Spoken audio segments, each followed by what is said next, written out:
प्रसन्ना भव सुन्दरी भद्रकाली कुरुक्षेत्रे त्वञ्च कात्यायनी व्रजे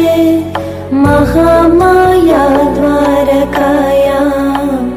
प्रसन्ना भव सुन्दरी क्षुधा त्वं सर्वजीवानां वेला च सागरस्य हि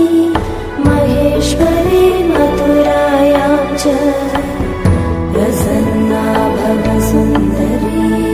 रामस्य जानकी त्वं च शिवस्य मनमोहिनी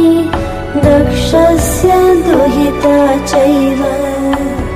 प्रसन्ना भव सुन्दरी विष्णुभक्तिप्रदां त्वं च